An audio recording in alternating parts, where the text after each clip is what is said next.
I'll be demonstrating how to block your knitting using blocking wires. Blocking wires are a very handy way to block without having to use a lot of pins. It can keep your edges straight and really open up lace work. The piece that I am blocking is lace weight, so the blocking wires do come in different gauges, so make sure that you're using the one that matches your piece. And this one here is lace weight blocking wires.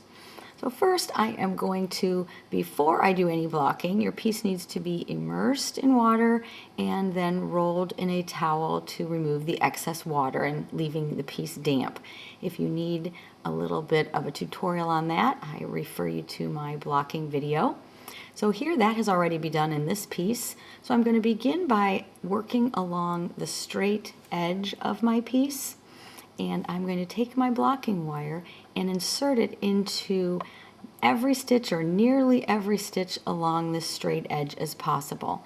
So I'm going to start here at the end and just grab a stitch onto the wire and move my way across the outer edge as best as you can.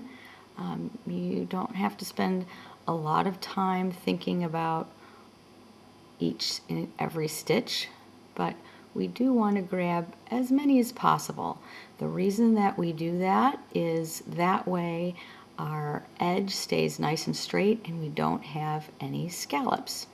So I'm going to work my way all the way across the straight piece.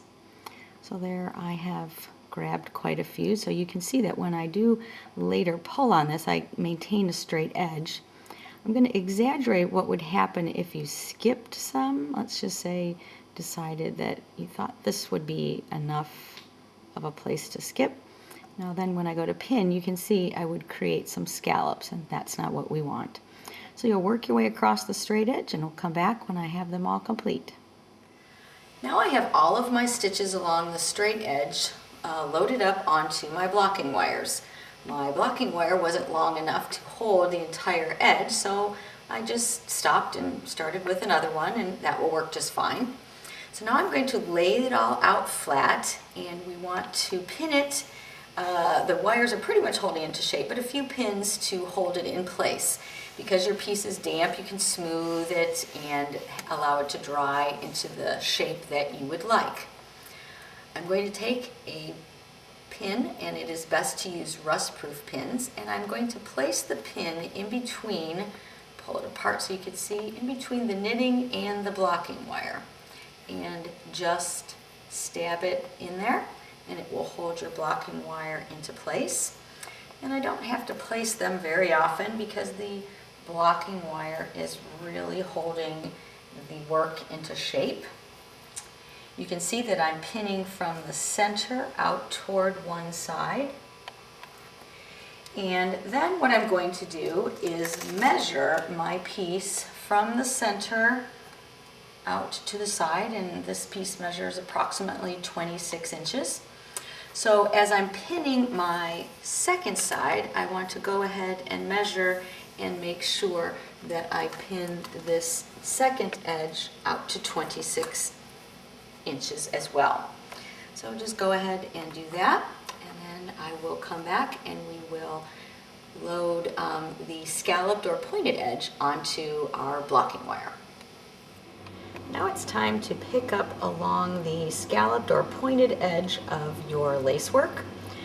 So to do this edge, we just want to pick up with the blocking wire into each point. So just go through a stitch along the edge and load them onto the blocking wire, moving along as you go. And then you can see that once you get the points onto the wire, that you can stretch it a bit and open up the lace work. And then when they are all onto the blocking wire, take your pin and again go between the knitting and the blocking wire. And you don't need to put a pin in every point. You can just do it every several or whichever works best for your piece.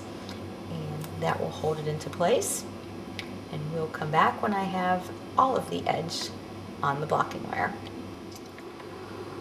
All of my edges are pinned and on blocking wires, and so now I can just allow my piece to dry. Sometimes you can see my blocking blocks, they are little squares, are a little wobbly or wonky here, so sometimes I lay a wet towel, or a damp towel I should say, on top to sort of hold it all in place, but it should dry very nicely, and when it's finished you will have nice open work and straight edges and a professional look to your piece. Happy knitting!